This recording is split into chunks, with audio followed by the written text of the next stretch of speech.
tiene bastante experiencia en lo secular, pero lo que también es importante es su vida espiritual. Él ha sido líder de grupo en misiones en Guadalajara, en Oaxaca, en Veracruz, en Morelos. Ha sido líder de misión en la iglesia Manada Pequeña en Aguascalientes, pastor de jóvenes en la iglesia Vida Abundante en Puebla, bajo el liderazgo del pastor Rubén Castro, pastor de jóvenes en la iglesia La Casa de mi Padre en Monterrey. También ha sido instituido anciano en la iglesia La Casa de mi Padre en Monterrey. Él está bajo la dirección del pastor Jairo Carvajal. Está casado. Su esposa Wendy Carvajal nos acompaña. Tiene sus hijos, todos varones: Jairo Alejandro, Pablo y Daniel Eliseo. Entonces, mis hermanos, yo creo que estamos listos para recibir esta conferencia. Por ahí les dieron en qué anotar. Tienen pluma, no hay excusa. Aprenda a tomar notas, es importante. Si queremos transmitir algo, primero tenemos que trabajarlo del oído a nuestra mente, de nuestra mente a nuestro corazón, de nuestro corazón a escribirlo y de escribirlo a hablarlo. Amén. Decía Pablo: yo antes actuaba como niño,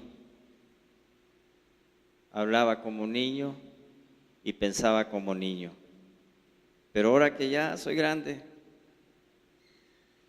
pienso como adulto, hablo como adulto y al final actúo como adulto. El orden correcto tiene que ver mucho. Amén. Pues ya no voy a seguir hablando más y le damos el lugar al ingeniero Javier Muñoz. Adelante.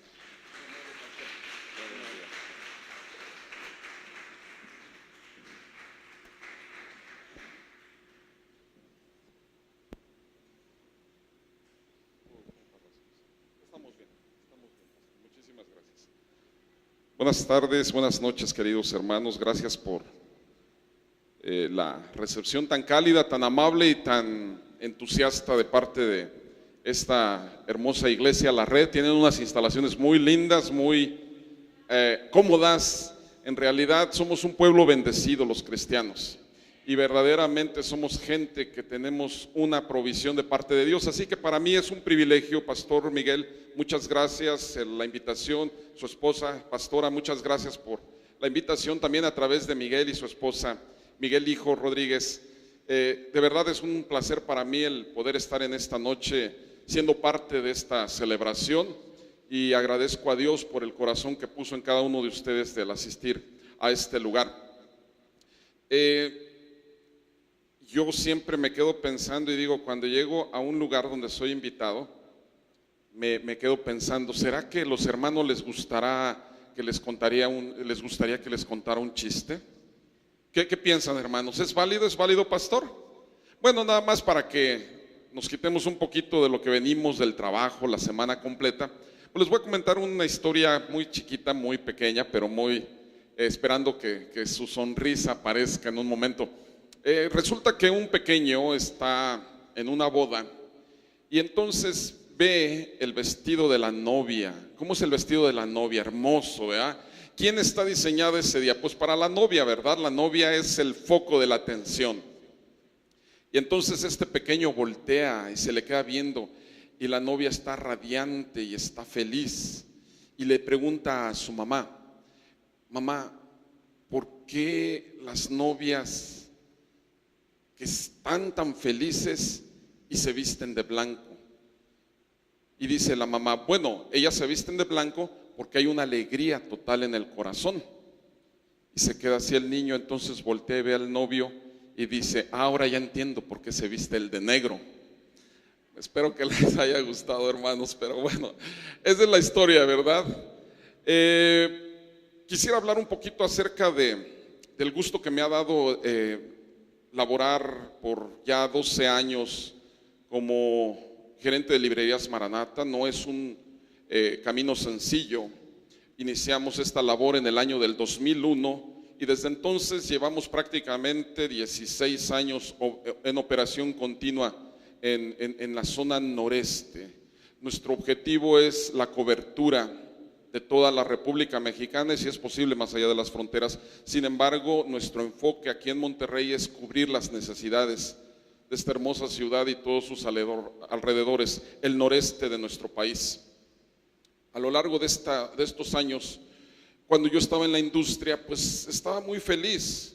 Yo sería una persona contenta si yo hubiese seguido en la industria, pero por ahí del año 2001 mi esposa se cruza en mis proyectos por la gracia de Dios y, como dicen por ahí, se va a sus rodillas y se pone a clamar a Dios, porque durante ese tiempo yo no tenía mucha posibilidad de pasar tiempo con ella, con mis hijos. En aquel entonces el más pequeño ya había nacido y el segundo venía en camino.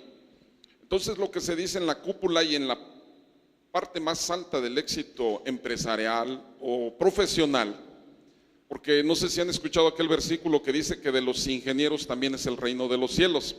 Entonces, amén, hermanos, porque aquí hay varios ingenieros. Miguel también es uno de los ingenieros, así que estamos muy contentos por los ingenieros. Y bueno, trabajando en esta área, yo estaba muy contento y muy feliz de desarrollar ese logro personal.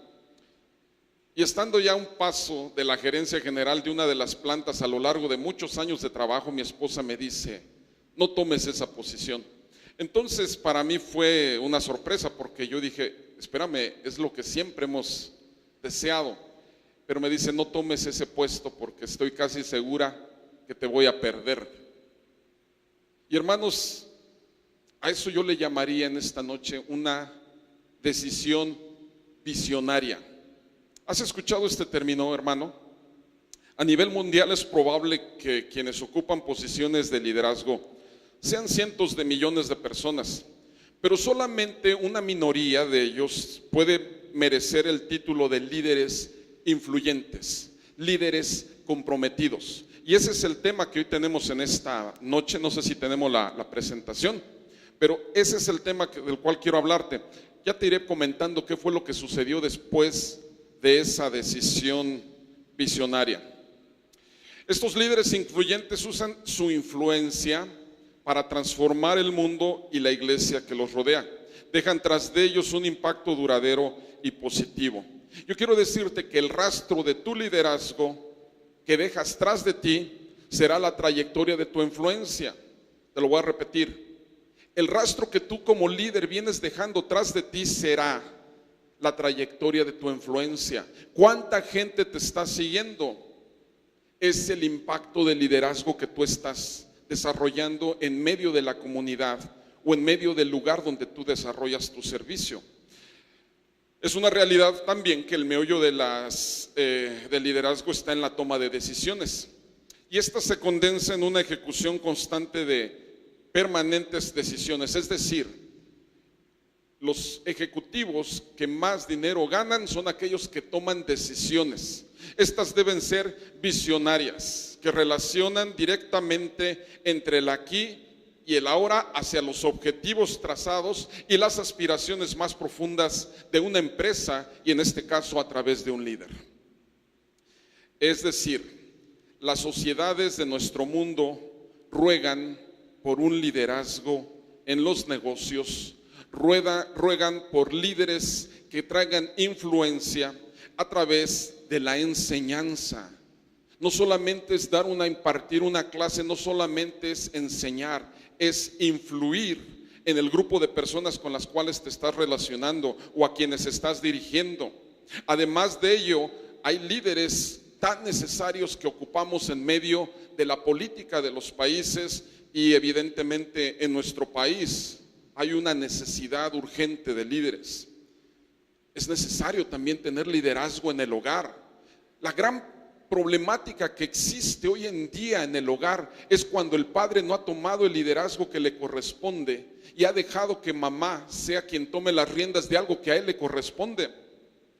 y se establezca un terrible matriarcado que no es algo que viene en el corazón de Dios. Por favor, no me entiendan esto como un término de machismo. Entiendan mi concepto, que es una relación directa entre el lugar que Dios le estableció al hombre y el rol tan importante que Dios le dio a la mujer, no detrás del hombre, sino a un costado de él. Necesitamos identificar, hermanos, que el liderazgo de impacto o el liderazgo influyente tiene que relacionarse en todos estos ámbitos, pero principalmente en nuestras iglesias. Dame una iglesia de impacto y te mostraré su liderazgo.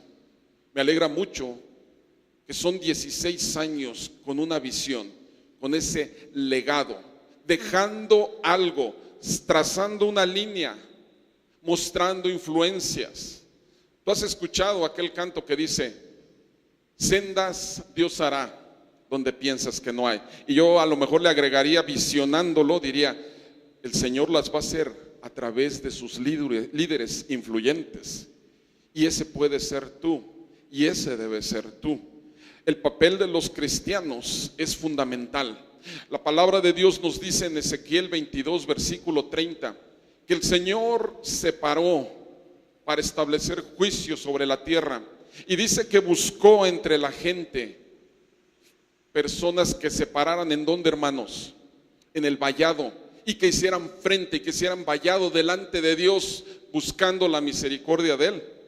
Como aquel Moisés en el desierto que cambió la mente del Señor. Si lo lees con determinación, él tuvo una influencia de tal manera que, aunque era un hombre en su principio sin palabras, sin habilidades naturales, Dios le dio un corazón por él, porque cuando él obedeció al Señor, el Señor le empezó a mostrar su corazón.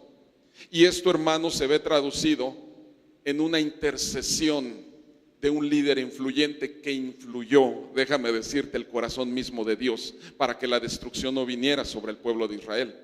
Le dijo: Señor, tú que eres tan grande, parafraseando, ¿cómo es posible, Señor, que ahora que tú sacaste a tu pueblo en el desierto, los dejes ahí muertos?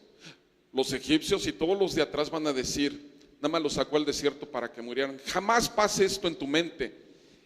Y movió el corazón de Dios contra el juicio que se había establecido, porque Dios sabiamente dijo: si ellos no lo quieren hacer, a través de ti lo voy a levantar, porque por medio de ti lo puedo hacer. ¿Verdad, hermanos? Lo puede hacer Dios. Sin embargo, movió la mano de Dios de una forma impresionante. Entonces yo quiero enfocar rápidamente y aprovechar cada minuto de esta conferencia para hablarte sobre la definición más sencilla o más práctica. Hay muchas definiciones, pero yo quisiera definírtela en 7 diferentes conceptos. El liderazgo es, número 1, vamos a verlo. El liderazgo es de influencia, tiene esta característica: disciplina. La disciplina, donde nos establece que los líderes se hacen, no nacen. Quien te haya dicho traes madera de líder, puede ser que sea cierto, pero tú jamás puedes decir yo no tengo madera de líder, porque a través de la disciplina tú puedes influir tu generación. Se pueden manifestar líderes, como te lo menciono, con líderes rasgos naturales, pero a menos que no trabajen ellos duros, aunque tengan esos dones para perfeccionarse, solamente se podrá denotar este liderazgo en la práctica. Se necesita disciplina.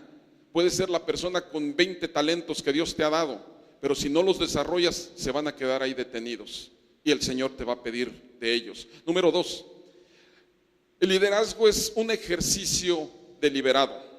Los líderes influyentes, hermanos, cumplen siempre sus tareas, incluso cuando sufren los reveses más dolorosos. Se dice que Napoleón Bonaparte, en aquella derrota que sufrió del famoso Waterloo, en donde muchos de sus ejércitos fueron masacrados, se le acercaron sus generales y le dijeron, sus líderes, y le dijeron: general, vayamos en contra de nuestros enemigos, reunamos nuestras tropas y salgamos en contra de ellos. ¿Y sabes qué fue lo que hizo Napoleón?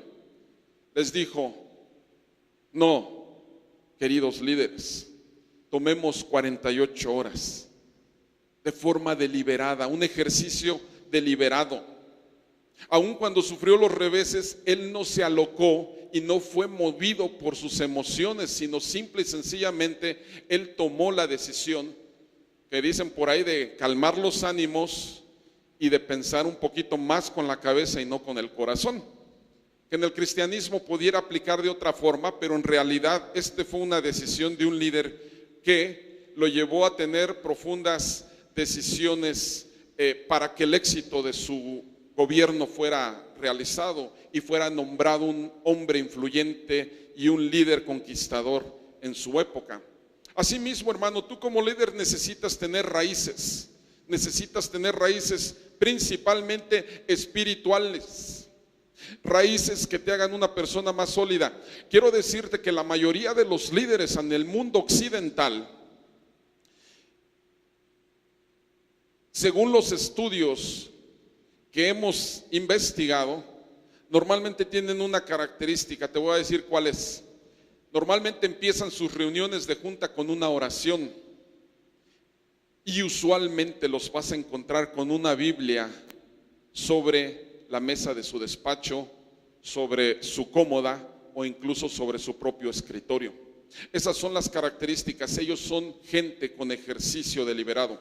El tercer aspecto del liderazgo es que hay una influencia. Si tu liderazgo no tiene influencia, no tiene impacto.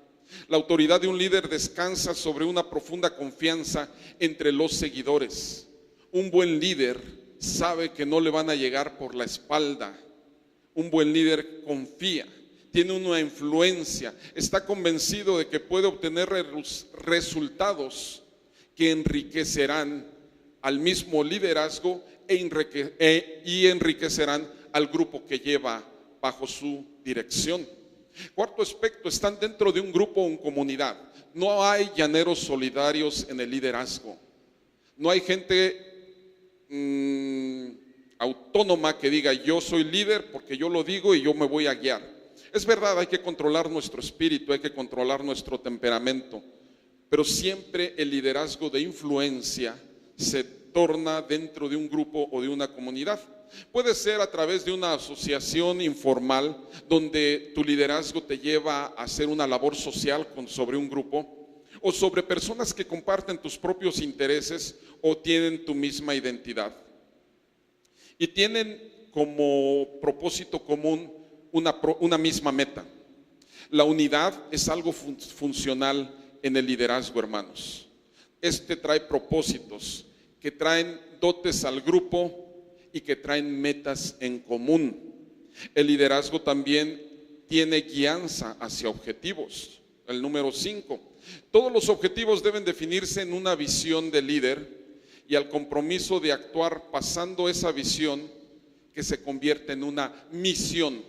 Es decir, algo que tú proyectas y que ahorita vamos a ver con más detalle, pero que lo proyectas y esta se convierte en una misión. El liderazgo es una influencia de permanencia beneficiosa. La visión de un líder abarca cambios que perduran durante el tiempo y se proyectan hasta la perpetuidad. Eso quiere decir que un líder de influencia dejará para el resto de la historia su sello marcado. Gente que vino y que hizo algo distinto y que dejó su influencia aún en su propio mundo. El verdadero entonces liderazgo busca objetivos duraderos y positivos, porque hay liderazgos que pueden ser nocivos, pero no es el caso del que estamos hablando en esta noche. Necesitamos saber que los objetivos deben ser duraderos y positivos y trabajando en pro y beneficio de nuestra propia comunidad. Finalmente, el liderazgo cumple verdaderas necesidades del grupo. Los líderes deben conservar sensibilidad, una limpia conciencia y el cuidado de las personas de las cuales son responsables. Un líder no solamente buscará su desarrollo, en realidad un líder de influencia no busca el bien propio, porque en el bien común de toda la gente con la cual se relaciona, él mismo es levantado como una persona de influencia. No anda buscando reconocimientos. Mira, yo soy. Mira, es una persona que por sus hechos jala de tal manera que la gente dice, wow, esa persona ha dejado algo importante en mi vida. ¿Recuerdas en tu vida en este momento a alguien que haya dejado una huella en tu corazón o que te haya ayudado incluso a cambiar el rumbo de tu propia vida? Ese es un líder de influencia, hermanos. El cumplimiento de esta visión genuina se resume al cumplir con las verdades y las verdaderas necesidades del grupo. Ahora, hermanos, ¿cómo traspolamos esto a nuestra práctica? Jesús nos dijo, vosotros, ahí en Mateo 5:14 dijo, vosotros sois la luz del mundo. Una ciudad asentada sobre un monte no se puede esconder. Quiero decirte, podríamos decir para bien o para mal, pero no, en este caso es para bien.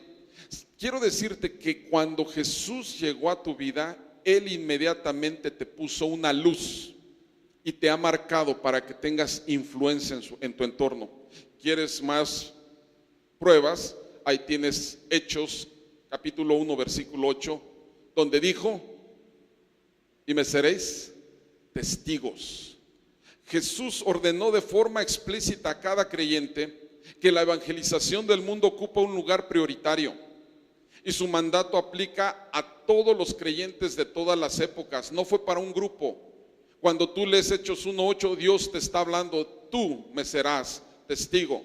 En Jerusalén, en Judea, en Samaria, en Monterrey, en Tamaulipas, en Chihuahua, en la India, en Afganistán, donde Dios te quiera mandar, Dios te ha llamado para que tú seas un líder. Ahora, puedes pensar y decir, bueno, Señor, pero ¿qué habilidades tengo? Yo quiero decirte, como lo mencioné hace un momento, los dones naturales por sí solos no hacen al líder, no te hacen líder. Si tienes los dones, pero si no hay desarrollo de las mismas, aunque tengas muchas habilidades de forma natural, no va a ser posible y nunca van a emerger si no realizas el esfuerzo y la dedicación y el empeño de desarrollarlos, pero principalmente la constancia de ejercerlos. Eso significa que tú como líder no estás llamado a sentarte por muchos años y permanecer calentando, válgame la expresión, el asiento. Necesitas saber que Dios te ha dotado para ir y llevar las buenas nuevas. Yo te quiero decir, por el otro lado hay gente que no pudiera tener talentos, pero que se han convertido en íconos de influencia total en nuestros tiempos. Por ejemplo, yo no sé si ustedes han escuchado de Albert Einstein.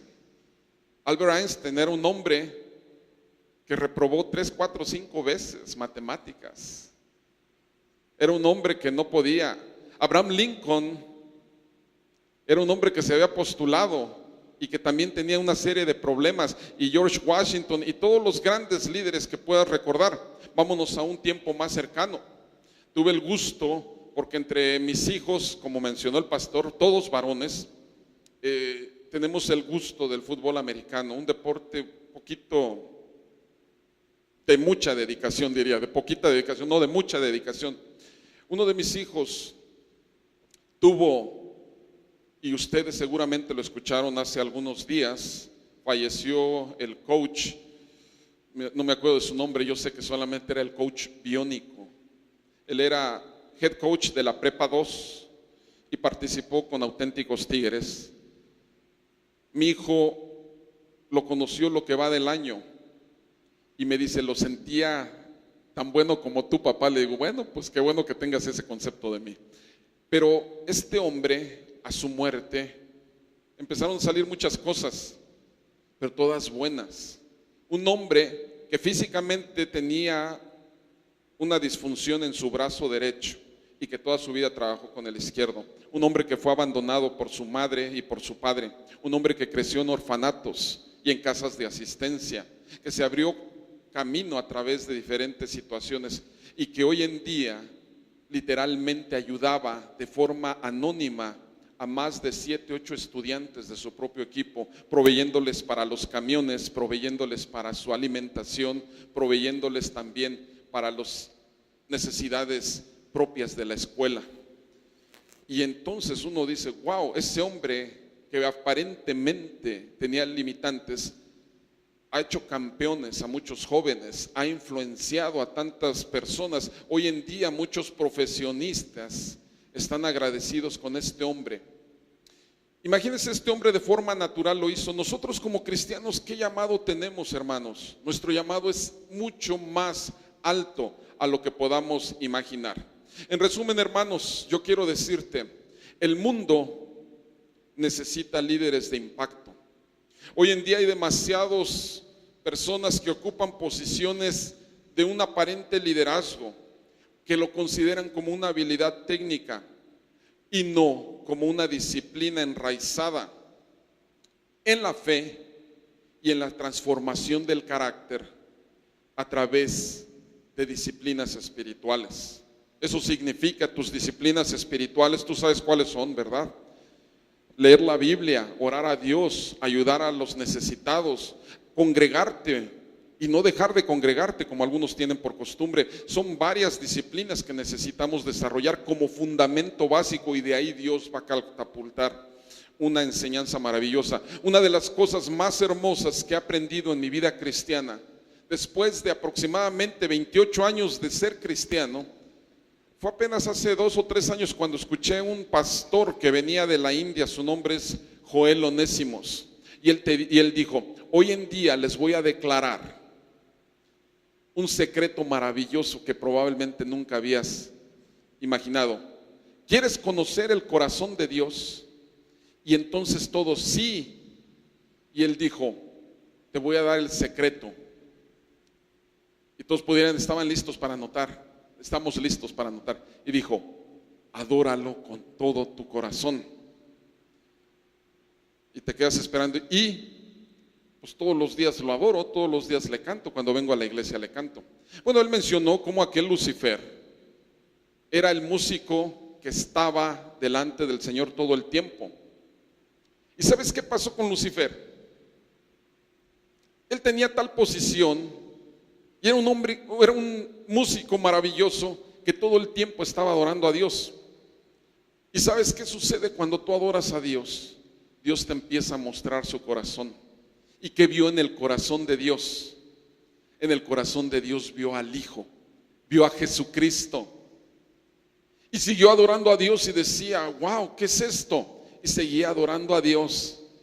Y entonces no solamente vio a Jesucristo, sino vio el corazón de Jesucristo.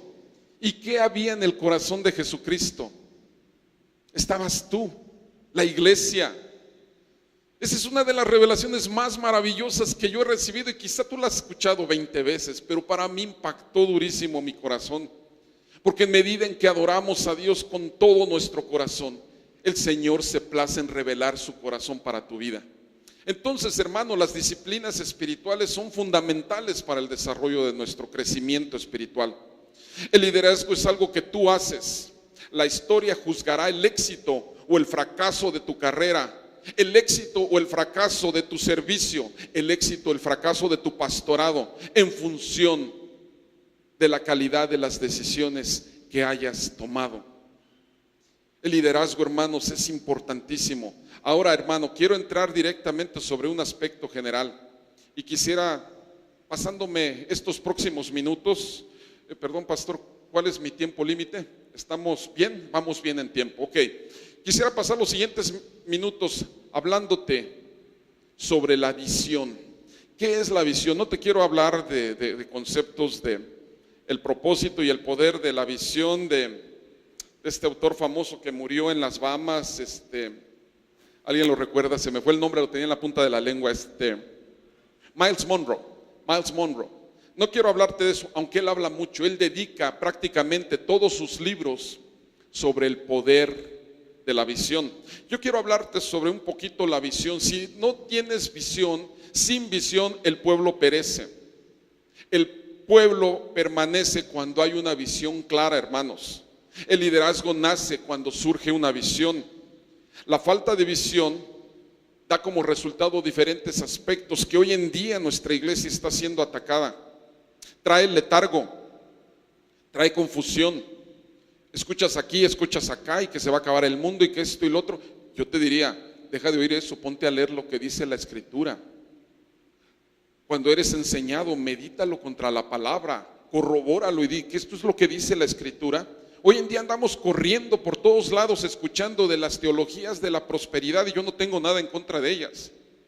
O estamos hablando de las teologías donde la iglesia histórica no permite que levantemos las manos y nos estamos distrayendo y caemos en un letargo, caemos en confusión y esto viene a traer un total caos en las gentes.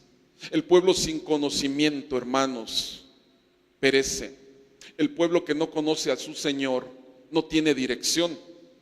La ineficacia en las enseñanzas que podamos dar, por muy sencillas o lights que podríamos establecer. Me da mucho gusto que Miguel me dice que la mayoría de ustedes, sino que todos son parte de una escuela bíblica, ¿verdad? Es escuela bíblica, un instituto bíblico.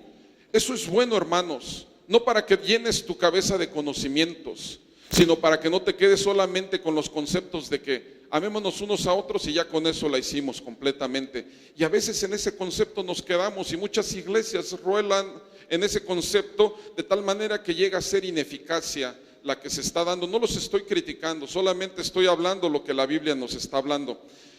Y en el peor de los casos, la anarquía, donde se establecen y se levantan personas como aquel pastor Smith que se llevó allá por las Bahamas a toda su congregación y en una santa cena los envenenó y murieron todos siguiéndole a él, los de la famosa iglesia del pueblo o la iglesia de la ciudad. Ese es un liderazgo equivocado. Quiero darte el testimonio de un hombre, John Sung. Es este hombre que ven al lado izquierdo, ahí con letras en chino. Bueno, se identifica claramente su rostro. John Sung en 1929 sacó su doctorado de Ohio, regresó a la China donde su padre era predicador y donde era muy difícil llevar el evangelio. Eran unos cuantos los que se reunían. En ese tiempo los chinos solamente obedecían las instrucciones y las órdenes que los padres les daban. John le dijo a su padre: ahora tendrás oportunidad de ser maestro de tus hermanos, porque eso era lo que a lo que aspiraba, que sus hermanos fueran preparados por medio de su hermano John Sung. Pero él no tuvo la visión que Dios le había dado de ser maestro. Él tuvo la visión de que el pueblo chino se rendiría al Señor Jesucristo en los próximos 15 años. Esto corría en el año de 1929. Dijo: yo tengo 15 años porque Dios me ha dado la visión de que esta región, de que mi nación, China y todo el Asia del Pacífico conozcan el evangelio de mi Señor Jesucristo. Y se puso a trabajar en esto. Él hizo el trabajo de 12 hombres en esos 15 años. Y precisamente en el año de 1944 él murió. Pero ¿sabes qué, hermano? Su visión dejó un rastro tan grande que era como una falla sobre la tierra. Era enorme. Y esta visión, hermanos, con ritmo frenético, puede resultar lo que hoy en día podemos ver en Asia y el Pacífico Sur, que son distintos todas esas naciones, que ha crecido el evangelio como no tienes una idea, gracias a la visión traducida en una misión de John Sung mediante objetivos bien definidos. Hermanos, por naturaleza las visiones miran más allá de las circunstancias actuales.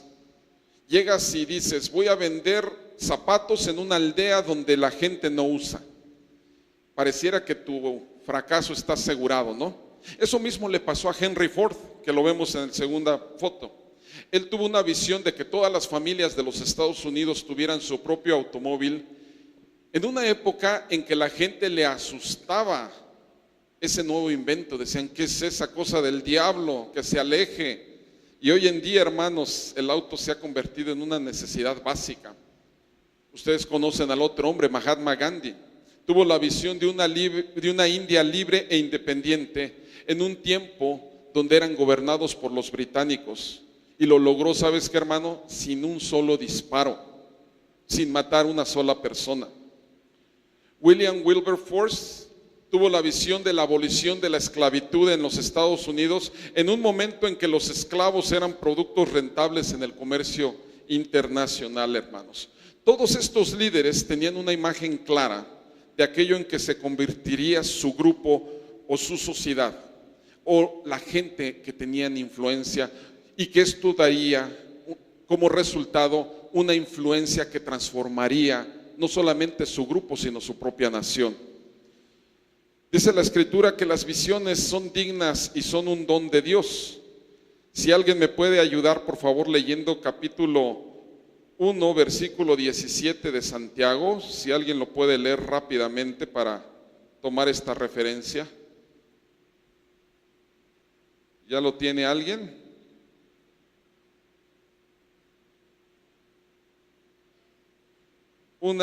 Capítulo 1, versículo 17.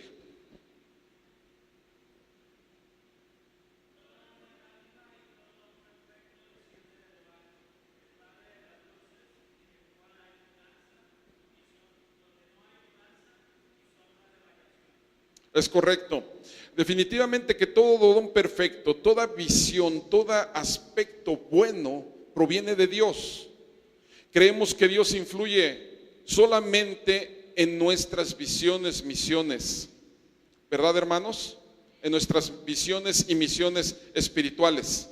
Y es una de las cosas que hemos totalmente separado. En mi vida secular, pues yo decido qué voy a hacer, pero en mi vida espiritual lo que Dios quiere. Y es un grave error, hermanos, porque queremos mantener bajo control nuestros temas seculares.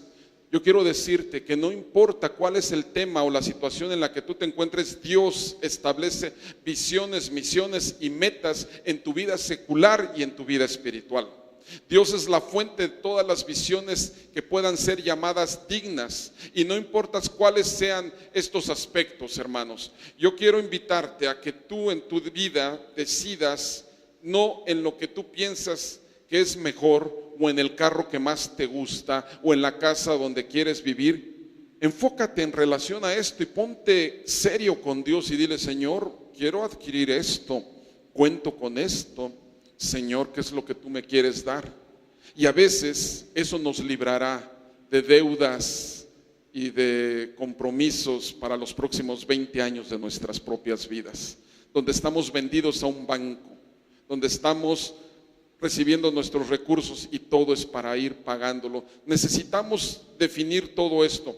Para ello, hermanos, en estas visiones, o para lo que estamos diciendo, decisiones con visión, necesitamos ver 5 o 6 aspectos que quiero comentarte brevemente. Número 1, si lo tenemos por ahí, decisiones visionarias. Número 1, Paul Meyer, y ustedes pueden ver en este cuadro.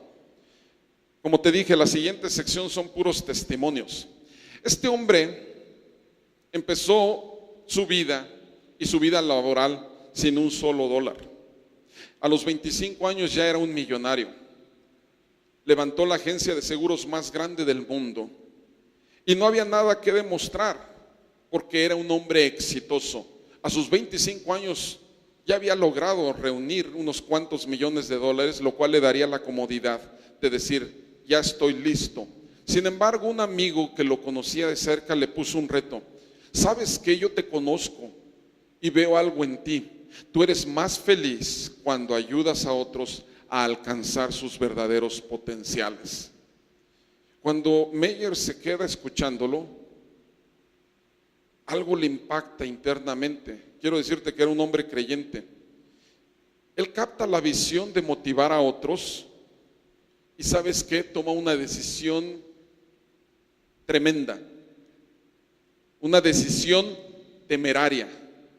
Él ya tenía resuelta su vida, los seguros le iban a estar dando año tras año ingresos y le iban a ir inflando el bolsillo, pero decide alejarse completamente del negocio de los seguros y se embarca en una decisión muy arriesgada pero sigue adelante cuando las cosas aún no le funcionaron. Él decide, sabía que podía fracasar y sabía que quizá no podía ganar el dinero que venía ganando en sus seguros. Sin embargo, esta visión lo llevó a formar un instituto de éxito motivacional, el Success Motivational Institute.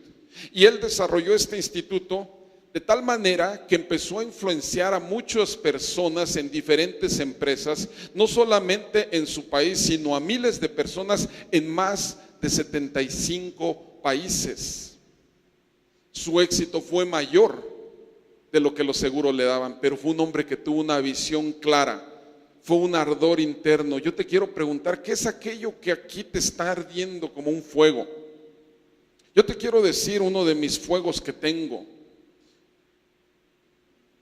Yo anhelo que la iglesia de Dios asista a las reuniones de oración como si fueran las reuniones de culto dominical, porque es ahí donde vamos a ganar muchas batallas, hermanos. Mi visión es ver mi iglesia, y no estoy influenciando hacia tu iglesia, solamente te pongo mi posición, pero mi visión es ver a mi iglesia repleta en las reuniones de oración. Yo no sé si pase por aquí, pero lamentablemente en mi iglesia llego y empezamos la reunión de oración 5, 6 personas. Para la media hora tendremos 15, 16 personas.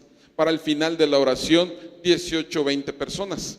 ¿Y dónde están los demás? Están allá afuera, esperando a que termine la oración para entrar al culto. Y eso, hermanos, a mí me causa un ardor durísimo en mi corazón. Yo necesito orar mucho porque Dios me lleve a ver la visión de ver una iglesia clamando en sus rodillas al Rey de los cielos porque cumpla sus planes maravillosos en esta nación, en esta ciudad, en este estado. Necesitamos, hermanos, definir la visión de lo que Dios ha hecho por nosotros. Muy a menudo nos sentimos llamados a una visión, y cuando sentimos esta visión y este llamado, nos da fuerza el Señor para seguir adelante, aun cuando aquellas cosas que estamos haciendo no funcionan.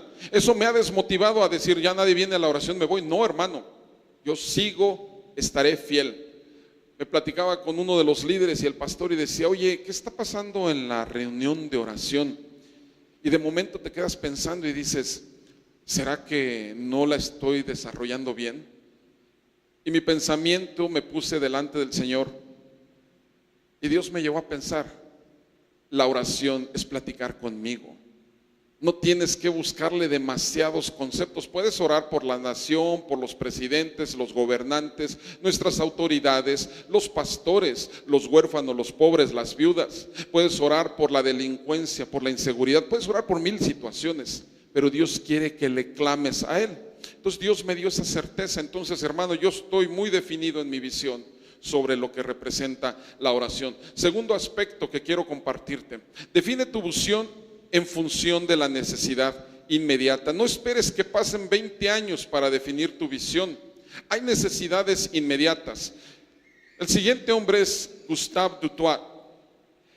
Él es un líder de talla mundial en Sudáfrica, un hombre que a través de los negocios ha ganado muchos dineros y ha hecho crecer su economía.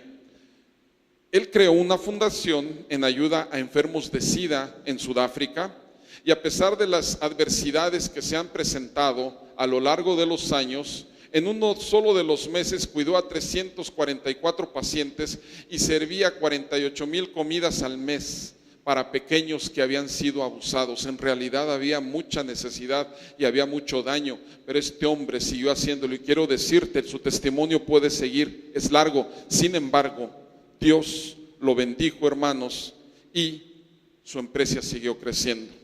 El tercer aspecto que quiero hablarte sobre definición de tu visión es que la definas mediante la soledad.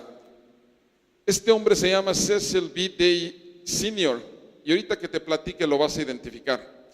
Es un hombre que empezó sus negocios y tras dar sus paseos por playas desiertas, él volvía a la ciudad donde trabajaba cargado de energía y con una mayor creatividad. Un día a las 2 de la mañana se despierta toma un bloc de notas y empieza a escribir y a escribir. Durante las próximas 14 horas anotó los pensamientos que le fluían de la cabeza después de haber meditado esto con Dios. Cuando acabó, tenía una lista, la idea central, es decir, tenía lista la idea central para la cadena de moteles de los Estados Unidos conocida como Days Inn. No sé si los has escuchado, es una cadena de hoteles muy grande que haya traspasado las fronteras. Las visiones, hermanos, en estos hombres definen equilibrio entre la acción y la reflexión. Es verdad, necesitamos reflexionar, necesitamos meditar, pero debe haber un equilibrio con la acción. Es una combinación entre la mente occidental que te dice: no te quedes ahí parado, haz las cosas, no esperes que alguien venga a hacerlo por ti, hazlo tú.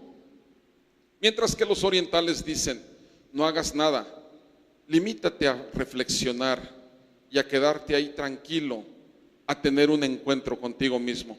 Nosotros debemos prepararnos, hermanos, para la acción efectiva mediante pensamientos claros, y la mejor forma de pensar es estando y separando tiempos de soledad, tiempos en los cuales te puedas meter en tu cámara secreta, tiempos en los cuales puedas meditar. Y esto, hermano, te va a ayudar a tomar decisiones que van a ayudar a tomar dirección. Pues procura que en este tiempo no seas interrumpido o no seas distraído.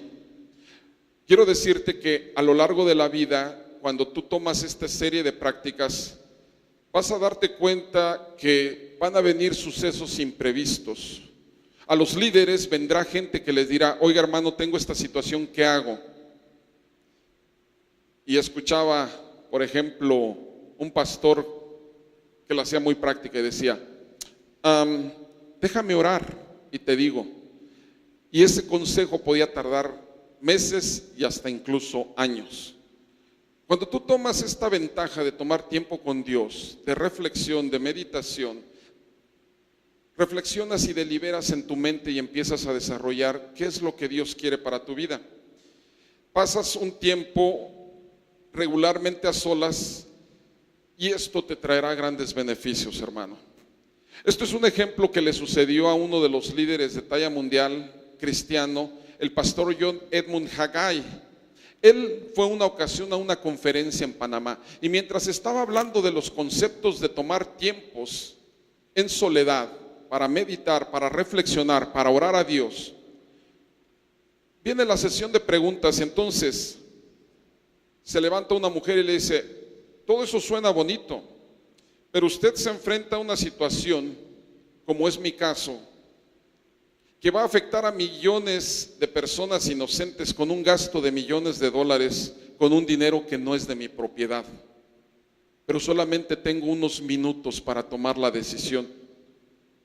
¿Qué haces? Y el hermano se le quedó viendo y pareciera que la tensión del lugar se volvió fuerte, pero él tranquilamente tomó un segundo y dijo: hermana, me fiaría de mi mejor criterio. Y entonces la mujer se queda así sorprendida y dice: fiarse de su propio criterio. Y le dice el hermano: mire, querida señora, verá, esta mañana tuve un momento de quietud con el Señor, le entregué mi día. Él conoce el principio y el final, el pasado, el presente, y Él ya ha preparado un futuro para mí. Por ello, mi mejor criterio podría ser muy cercano a su voluntad. Y esto, hermano, te va a dar claridad. Las decisiones que tomes, si has pasado tiempos con el Señor, si le has entregado cada día de tu vida, debes confiar que el Señor se encargará de todo lo que está pasando. Recuerdo a aquel hermano que salió corriendo de su casa, y en ese momento él tenía una junta importantísima de trabajo, y en ese momento recuerda que dejó la agenda sobre su escritorio de la casa, sobre su mesa, se dio la vuelta y regresó, y entonces tomó la agenda y la información, subió a su carro y de repente vio que a los 2 minutitos había un choque impresionante multitudinario. Precisamente cuando dio la vuelta y regresó, ese choque se llevó a cabo y hubo mucha gente que perdió la vida.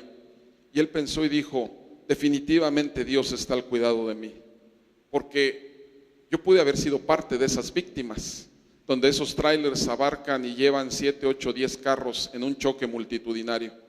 Y hermanos, debemos pensar que el Señor, cuando tiene nuestro día en sus manos, cuando nosotros estamos en las manos de Dios, sabemos que el día y las decisiones que tomemos, si hemos comprometido ese día al Señor, recibiremos sin duda alguna su bendición.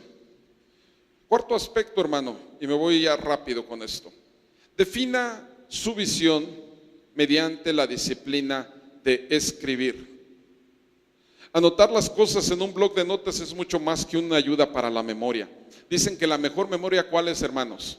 Por la escrita, porque es cuando recuerdas todos los detalles de lo que estuviste enfrentando, de lo que estuviste aprendiendo.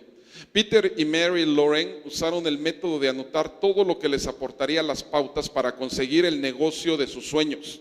Ellos definieron desde el principio qué queremos, hacia dónde nos dirigimos. Entonces tomaron esto como una disciplina y empezaron a ver que los conceptos difusos se convirtieron en conceptos concretos.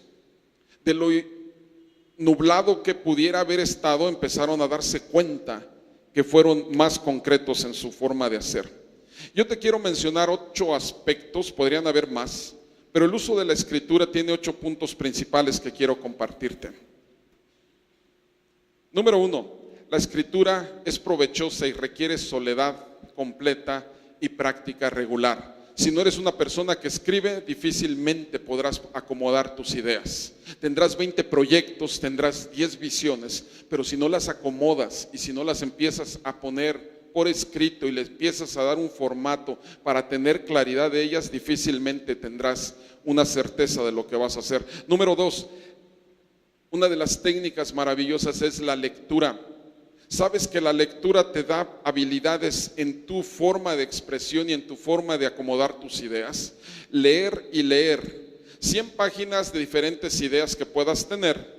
Muchas de ellas pueden ser locas, muchas de ellas pueden ser deschavetadas. Puedes hasta llegar a algo que te pueda ser válido en todo lo que has escrito. Puedes desechar 20 ideas y puedes tomar solamente de esas 20 ideas 1 o 2, o de 100 ideas 3 o 4. Pero te vas a empezar a enfocar y vas a empezar a tener una mejor claridad. Hoy en día en la industria lo usan como la lluvia de ideas. Se dice que uno de los operarios de mayor tiempo en una de las compañías automotrices en México le hicieron un reconocimiento después de 30 años de servicio ininterrumpido. El hombre jamás faltó un solo día, jamás tuvo un retardo. Era un hombre dedicado, callado y dedicado en su trabajo. Y entonces le hicieron un reconocimiento y su jefe le dice: felicidades, felicidades, te agradecemos tanto porque con esas manos has hecho mucho trabajo y has traído muchos beneficios a la compañía. Entonces el hombre se paró y le dijeron: ¿quieres dar unas palabras? El hombre se paró frente a ese grupo y les dijo: vean mis manos, por 25, 30 años las he usado en esta empresa. Están callosas, están lastimadas. Aquí sufrí esto, aquí sufrí lo otro. Pero yo quiero decirles que ojalá de esos 25 o 30 años que he trabajado con ustedes, me hubieran dado uno solo, no utilizando mis manos, sino utilizando mi cabeza. Y muchos de los problemas que hoy en día se han venido arrastrando por épocas hubiesen sido solucionados. El integrar al equipo de trabajo, el traer las ideas generales, aunque parecieran locas, siempre traerá beneficios. Debes empezar a seleccionar de la multitud de las ideas para que de ahí definas claramente lo que vale la pena. Tercer aspecto, en el uso de la escritura, debe erradicar el orgullo de propiedad por lo que se ha escrito. Se puede perder la objetividad de los pensamientos. No puedes decir: estos son mis ideas y de aquí ya no salen. Necesitas quitar ese pensamiento mezquino de la mente. Cuarto aspecto, toma con humor lo que se haya escrito. No puedes decir que es una idea tonta, loca o absurda. No minimices los pensamientos o las ideas de otras personas. Son ideas que van surgiendo de lo más loco. Alguien dijo en los tiempos donde la vela era el único instrumento para alumbrar, dijeron: pues yo quiero traer algo que nos dé luz, que sea permanente y que no tengamos, no, pues quién sabe qué estás hablando. Y entonces crearon la luz y así muchos de los inventos que no tenemos tiempo de hablar. Quinto aspecto, enfoca la tarea teniendo un objetivo comprensible, sin reducir la espontaneidad durante el proceso. O sea, no seas tan serio, no seas tan cerrado. Busca el objetivo de forma sencilla y sé espontáneo durante el proceso. Sexto aspecto, el objetivo al escribir pensamientos e incluso sentimientos debe ser lo bastante importante como para justificar el dolor y la sinceridad requeridos. En las visiones y en todo lo que estás estableciendo, los sentimientos valen también. La espontaneidad de lo que tú sientes, porque yo creo que esto es lo que vale la pena. Yo siento dolor por esto, eso es válido. También tienes que expresarlo y la sinceridad de lo que tú estás sintiendo también es requerido. Séptimo aspecto, presta atención al formato y a las palabras que se usan. Solamente son pistas de lo que realmente vas a hacer y finalmente sigue escribiendo hasta que tengas clara tu visión. Yo quisiera preguntar al grupo, ¿conoces la visión de tu iglesia? ¿La conoces al dedillo? Debes enfocarte sobre ella, te la debes memorizar y debes trabajar en ello. No puedes pensar que solamente es una visión bonita. Ser cristianos para conquistar el mundo. Puede ser una visión muy bonita, pero si ni siquiera salgo a la puerta a hablarle a mi vecino, difícilmente eso se llevará a cabo. Quinto aspecto, define la visión mediante preguntas difíciles. Debemos tener a alguien que nos ayude a empujar nuestras visiones. Peter Daniels, ese hombre que ustedes ven en la pantalla, tenía una propia experiencia en cuanto al potencial de que cada individuo tiene. Tú no te has medido, todavía no has alcanzado tu gran potencial que tú tienes si te haces la siguiente reflexión. Este hombre a los 27 años, siendo ya un adulto literalmente, no sabía leer ni escribir. Era un hombre belicoso, le gustaba el pleito, era mal hablado, no tenía dinero y peregrinaba de un lugar a otro hasta que tuvo una experiencia espiritual con el Señor Jesucristo que lo llevó a cambiar su vida. Él aprendió a leer cuando conoce al Señor y la Biblia fue su fuente de inspiración. Se volvió una persona influyente, se dio cuenta que era un gran orador, que sus palabras convencían a la gente. Además de ello, era miembro de juntas directivas internacionales en Adelaida, Australia, donde lo pedían y lo llamaban las diferentes compañías para que fuera consejero en las decisiones de la empresa. Él recomienda que todo líder influyente debe plantearse 4 preguntas fundamentales para el desarrollo personal y ministerial. La número 1, quisiera que pasáramos al siguiente, es: ¿a qué edad piensas alcanzar tu máximo potencial? ¿Habrá alguien aquí que ya haya alcanzado su máximo potencial? Yo creo que no, porque ya si alcanzamos el máximo potencial, pues ya estamos listos para irnos con el Señor, ¿verdad? Segundo aspecto, ¿cuál es tu potencial pleno en cada área de tu vida? ¿Soy bueno para qué? Pues ¿para qué soy bueno? Pues empieza a escribirlo. Dice este hombre que anotes en 50 páginas para que no olvides y seas lo demasiado frívolo, es decir, frívolo, que digas, pues en 3 líneas ya definí lo que yo soy bueno. No puedes pensar en eso, tienes que escribir y escribir, porque eso va a incrementar tu sinceridad e interés de lo que quieres en tu vida y de la visión que Dios te ha dado. Tercer aspecto, si tu potencial pleno es del 100%,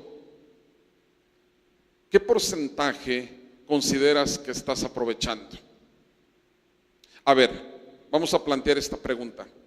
Si el potencial pleno es el 100%, ¿qué porcentaje de ese potencial 100% estás aprovechando en este momento? ¿En cuánto estás? ¿En el 50, en el 70, en el 80, en el 20? ¿O no tienes ni la más mínima idea? Es muy importante que nos planteemos esta serie de preguntas, que la reflexión, la mejor manera de enfocarnos es preguntándonos y buscando el meollo de las situaciones a través de por qué, cuándo. Cuarto aspecto, cuarta pregunta: debido a que hay un margen actualmente en tu estado actual para alcanzar ese 100%, a lo mejor es un 50, como acabo de mencionar, a lo mejor un 30, un 20. ¿Qué plan has elaborado para reducir ese abismo que te separa? ¿Cuál es el plan que te separa? El margen o la diferencia que te separa para alcanzar ese potencial que Dios te ha dado.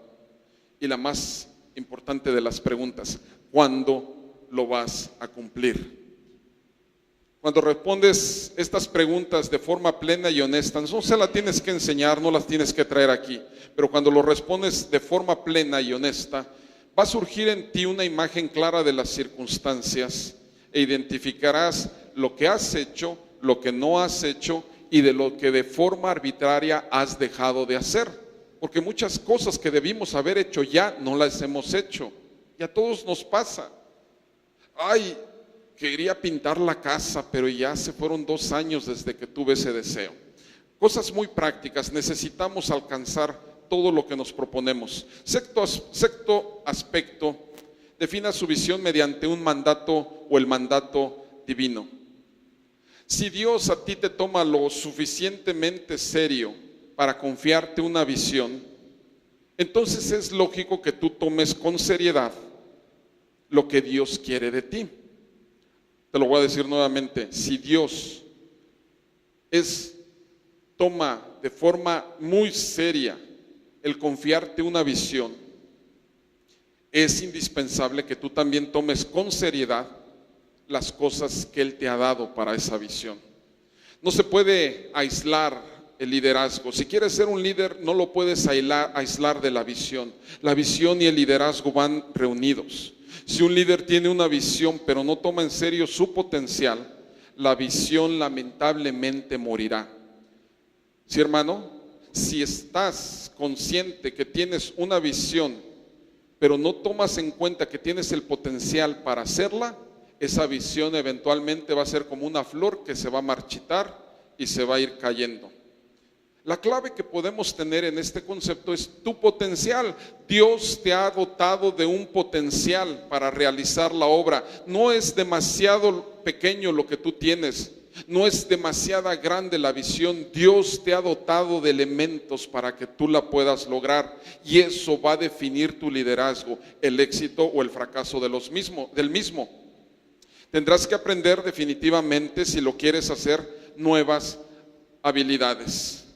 Dios obrará por medio de ti a pesar de todas tus incapacidades. Si tienes tu fe en Dios, seguramente el poder de Dios nos dará la facilidad, porque Dios nunca nos asigna una tarea y luego nos priva a sus agentes los instrumentos necesarios para llevarla a cabo. Si Dios te dio una tarea, no te va a privar de llevarla a cabo. Finalmente, podemos ver que una visión genera dirección, orden, devoción. ¿Quieres una vida ordenada? Identifica claramente la visión personal o de la iglesia, o la iglesia y tu visión debe estar unido, no pueden estar aislados. Debes enterar que superar los falta de rumbos, el caos y la anarquía. Como líder, debes sentir una insatisfacción inspiradora. Debes tener una insatisfacción de decir: no he logrado todo ese potencial que Dios tiene para mí. ¿Qué debo hacer? No me puedo quedar con los brazos cruzados. Y esto te pueda crear una inspiración. Quiero ver esto. Así como tuvo Martin Luther King el deseo, dijo: yo deseo ver una unión, una libertad total en la cual no haya diferencias de colores, en los cuales podamos vivir en total y absoluta libertad. Con todo y que la esclavitud había sido abolida, seguían las situaciones segregacionales en ese tiempo. Necesitamos, hermanos, entonces tener certidumbre de que nosotros podemos funcionar de acuerdo a la visión. Y cuando llegue ese momento de compromiso, hermanos, es como aquel niño pequeño que tenemos en nuestros brazos. El mero hecho de tener a ese pequeño nos propicia una gran satisfacción. ¿Cómo te sentías cuando recibiste en tus brazos a tu hijo, a tu hija, cuando recibiste al sobrino, la sobrina, tu hermano, tu hermana? Cuando ese pequeño está en tus brazos, eso te genera una gran satisfacción, pero en esa misma satisfacción tener ese bebé conlleva una gran responsabilidad. Y esto lo terminaré diciendo a través del testimonio de Willie H. Houghton, que en 1929, creo que por ahí nos pasamos, William Houghton. Bueno, nada más me salté la de Pedro. Pedro tuvo una visión en la cual Dios le decía, mata y come. Y dijo, Señor, yo cosas inmundas no, pero Dios le dio la visión de que el evangelio no era nada más para los judíos, sino también para los gentiles. Y hoy en día podemos sentirnos parte de ese Israel espiritual a través de la visión que Dios le dio a Pedro. Voy a pasar a Will Houghton. En 1929 él tenía un viaje a Europa con su esposa y su suegra. En medio del viaje sintió la necesidad de regresar a los Estados Unidos de América de forma inmediata. No sabía por qué, pero sabía que venía de parte de Dios. Toma su barco y entonces se echa de regreso el viaje hacia América. Llega un miércoles justo a tiempo para asistir al culto de oración de la Iglesia Bautista del Calvario frente al Carnegie Hall en las zonas de Nueva York. En ese momento la iglesia era gobernada o era dirigida por el pastor John Stratton, quien enfermó gravemente. Entonces le piden a Will Houghton sustituirlo por un tiempo. En 1930 él predicaba en la ciudad llamada el Cementerio de los Predicadores. Esa ciudad era llamada el Cementerio de los Predicadores, hermanos. Imagínense cómo estaban las cuestiones y los tiempos en ese momento. Además de ello, Stratton fallece ese mismo año y entonces Houghton toma el pastorado de tal manera y con tal pasión que prospera la ciudad de Nueva York. Más tarde, James Gray, a la edad de 84 años, siendo el presidente del Instituto Bíblico Moody, lo escucha en una de sus predicaciones y dice, este hombre Houghton me va a suceder como presidente. Desde entonces él va a la junta directiva y presenta a Houghton como la persona indicada para llevar el evangelio, para llevar la dirección del Instituto Moody. Desde entonces Houghton es el presidente del Instituto Bíblico Moody hasta el año de 1946. Esto nos enseña, esta breve historia nos enseña que si Houghton hubiese ignorado la visión, seguramente nunca hubiese alcanzado su potencial como líder, hermanos. Por tanto, hermanos, la visión engendra acción. Dios le dice a Noé, construye un arca, y él la construye. Dios le dice a Nehemías, reconstruye los muros de Jerusalén, y él va y los repara. Dios le dice a Pablo la visión del evangelio al mundo, y él va y predica en toda la tierra conocida en ese tiempo. Se embarca en sus diferentes viajes misioneros hasta llegar a Roma, ¿verdad? Dios le dice a David Livingstone, tengo una visión de África, y entonces él se embarca en una África que no conocía nada del evangelio, pero abre el camino para que miles de misioneros llegaran al África y se les fuese predicado el evangelio. Hay un video muy hermoso que voy a poner a disposición del pastor Rodríguez, del evangelista Reinhard Bonnke. A mí algo que me ha impactado es ver que en el África de este David Livingstone de años atrás se ve multitudes cuando está predicando el evangelio el hermano Reinhard Bonnke, y se ven como multitudes, como grandes ríos de gente, no se ve el final. Y yo creo que en ese lugar habían millones de personas proclamando el nombre de Jesucristo. Qué increíble es la visión de un hombre y el impacto que puede tener con muchos de los seguidores que abrazan esta visión, hermanos. Como último testimonio, quiero recordar, déjenme ver, estoy haciendo cuentas, casi 30 años, siendo un jovencillo, me embarqué en una misión de ir a Guadalajara con un grupo de personas. Quizás algunos de ustedes lo recuerden, fue cuando hubo una explosión de gas en el sector Juárez de Guadalajara. Quizás algunos lo recuerdan. Salimos un grupo de personas para evangelizar y dándoles despensas y llevándoles la palabra, nos corrieron a pedradas cuando escucharon que les estábamos compartiendo del evangelio de Jesucristo. Yo regresé 2 o 3 veces más a Guadalajara y nuestra congregación no pasaba de 10, 12 personas. Y me fui muy triste pensando, qué triste de verdad ver que hemos hecho tanto esfuerzo y no hay nada. Por circunstancias en la vida, uno de mis hermanos, el más pequeño, radica actualmente en la ciudad de Guadalajara y un día me invitó a una cruzada. Me dijo, es a las 7 de la noche. Entonces yo me hice con mi esposa todo el tiempo para llegar 15 minutos antes de las 7, pero a las 6 de la tarde me estaba sonando el celular y me dice mi hermano, Javier, tienes que llegar porque no vas a alcanzar lugar. Entonces yo dije, bueno, pues me está haciendo la invitación, pues dejo el shopping, pues agarro a mi esposa y mis hijos y ahí nos vamos para este hotel donde estaba realizándose esta cruzada. Hermanos, para mí fue impresionante ver la cantidad de carros, parecía que todos convergían al mismo lugar, la cantidad de personas formadas. Y de repente mi hermano me dice, corre, baja, y entonces un espacio dejo mi auto y me meto con mi esposa y mis hijos.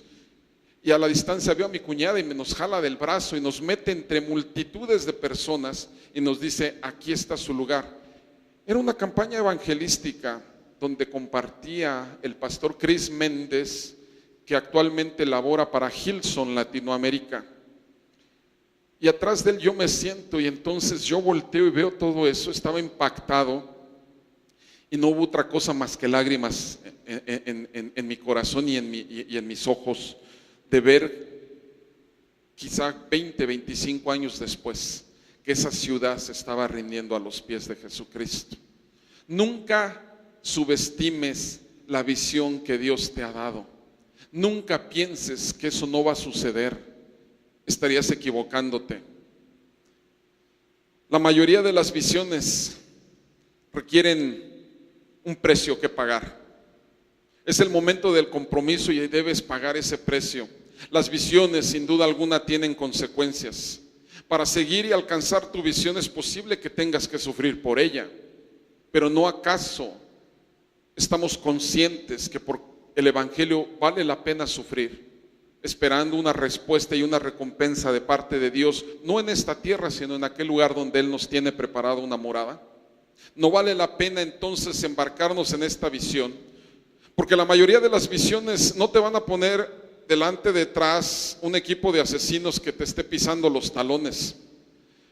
Sin embargo, en el futuro vas a encontrar grandes retos. Y si no tienes un compromiso sincero y realista con la visión, nunca verás esta visión cumplida. Puedes ocupar tal vez una posición de liderazgo. Puedes quizá ser solicitado para participar en determinada actividad. Pero si no has alcanzado esa visión, querido hermano, querida hermana, nunca serás un líder de influencia. Nunca serás un líder de compromiso. Tendrás siempre un camino largo que recorrer porque nunca abrazaste esa visión. La administración, hermanos, no es sinónimo de liderazgo. No podemos confundirla una con otra cosa. No podemos decir que el liderazgo es igual a la administración, porque podríamos ser muy buenos administradores, pero no llevar ningún tipo de liderazgo. Y hoy en día debemos orar porque nuestros pastores sean líderes de influencia y que nosotros seamos elementos que sigamos esas visiones que el pastor tiene. Debe venir del líder que Dios ha establecido por nuestras iglesias y debemos abrazarlo y empujar y crear ese enfoque. Después de la visión que viene, hermanos, una misión. La misión, es decir, una asignación que Dios te da. Y con esto quiero concluir. Nehemías tuvo una visión de reconstruir el muro alrededor de Jerusalén. En aquella época Nehemías trabajaba a 1500 kilómetros de su tierra natal. La ciudad santa de Jerusalén había sido tomada unas décadas antes y buena parte de ella había sido destruida. Nehemías era siervo y copero del rey Artajerjes de Persia. Sin embargo, partió con unos inicios tan prometedores, ya que él abrazó la visión que Dios le había dado. Su corazón fue compungido y sus rodillas fueron dobladas para alcanzar la gracia y la misericordia aún de un líder al cual rindió obediencia. Nehemías forjó esta visión de reconstruir los muros de Jerusalén para la gloria de Dios. Y eso nos enseña, hermanos, que una misión sin metas que la respalden madura en una pura fantasía que acaba en frustración. Por eso entonces hay que proceder a anotar objetivos concretos. Estos objetivos concretos son la final de esta presentación que quise compartirles esta noche. Debemos tener metas materiales, encontrar el lugar, el edificio en donde se establecerá la obra. Necesitamos metas mentales, necesitamos cultivar la mente a través de la preparación, de la cultura, de la capacitación, del desarrollo de nuestros talentos. Necesitamos metas sociales, necesitamos entablar amistad con aquellos que compartan nuestra misión y nuestra visión. Con el liderazgo de la iglesia necesitamos unirnos como un mismo hombre para alcanzar esa meta. Necesitamos metas económicas, se necesitan fondos. Dios es el rey, Él es el dueño del oro, de la plata y de las piedras preciosas. Como líderes influyentes, hermanos, debemos detallar meticulosamente los pasos prácticos para cada uno de estos objetivos. Y las metas no coinciden nada a menos que en ellas existan pasos prácticos, acciones específicas, tiempos determinados, no solamente buenas intenciones. Sé un líder influyente, apoya la visión de tu pastor, desarrolla el concepto de líder influyente para que el día de mañana esta iglesia se multiplique en muchas iglesias más. Y que de aquí se levanten líderes, pastores, evangelistas, maestros, profetas, gente que desarrolle el ministerio que nuestro Señor Jesucristo estableció en su palabra. No eres lo demasiado joven ni lo suficientemente grande para no ser parte de este proyecto. Se le preguntó a una mujer que cuándo era tiempo de descansar. Ella dijo, pues yo no sé, pero voy a escribir mis metas para los próximos 10 años. Esa misma noche esa mujer falleció a la edad de 83 años, pero tenía la fuerza de haber escrito sus metas para los próximos 10. No somos demasiado grandes ni demasiado jóvenes para embarcarnos en este maravilloso proyecto y para ser verdaderos líderes influyentes. Que el Señor te bendiga.